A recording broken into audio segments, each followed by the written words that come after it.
Hey, welcome to Fanatical Leica. I am Charles, and this is the first video for the channel, and today I'm going to just talk about this little guy. I'm not sure if this is in focus. We can have a close-up, but it is the Leica 75mm F2.5 Summarit that came out a bunch of years ago with the launch of the M8. And I just haven't seen a ton of coverage of this lens, and it's one that I use a lot, and thought I might talk about what I like about it, what I don't, show some examples of things I've shot with it, and yeah, maybe some of this will be interesting to you. Well, let's go.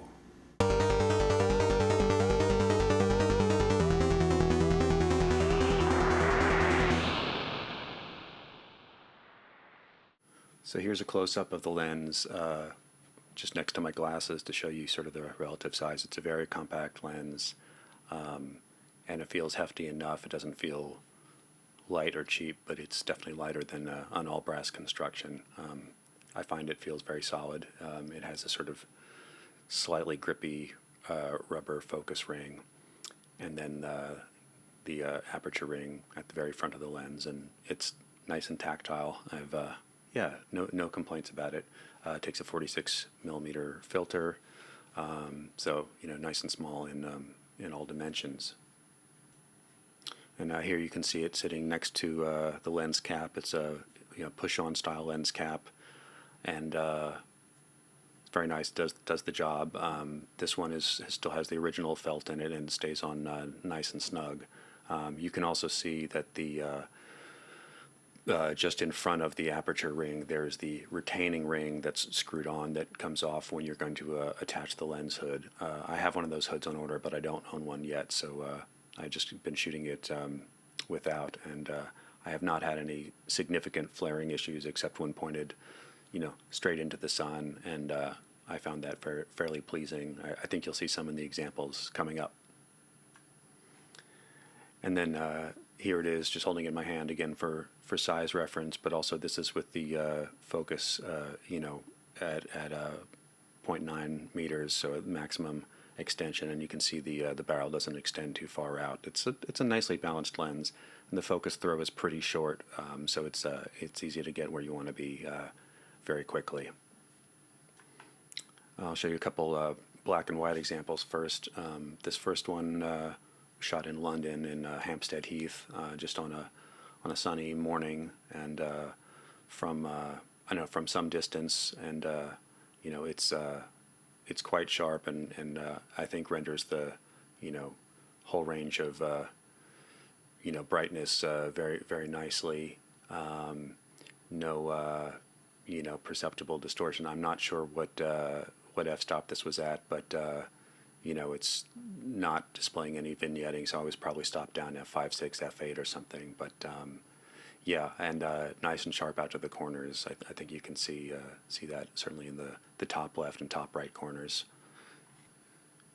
And then this second example, just on the streets in Hampstead in North London, again early in the morning when there was still some mist in the air, and again, I think it captures, there's a lot of shadow detail as well as pretty good detail in the highlights, and it's pretty crisp. I was focused on the woman walking in the distance, but it's pretty sharp on the big house beyond, and yeah, very. I was really pleased with this one. I just thought it captured mood pretty nicely.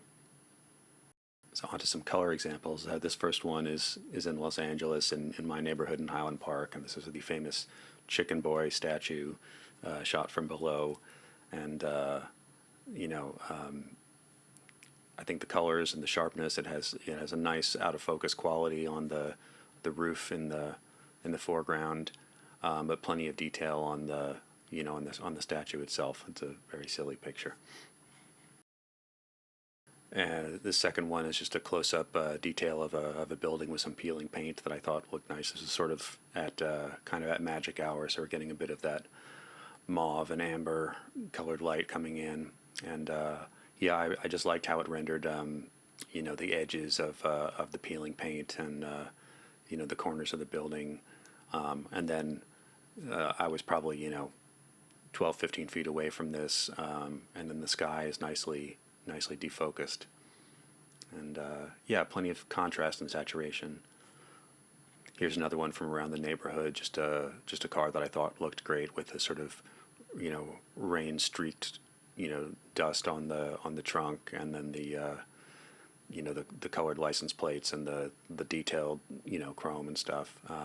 Again, this is sort of around the same time of day, sort of magic hour, so there's that low sun and that kind of golden light, and I thought it just without any real major tinkering, captured that pretty well. This one's back in London, in Hampstead, on a very cold morning with a lot of frost on the ground, and the sun was just coming up over the hill, and it's certainly contrasty, but not so contrasty that the foreground turned into just black. There was plenty of detail in the trees and in the plants and the grass in the foreground, despite being backlit.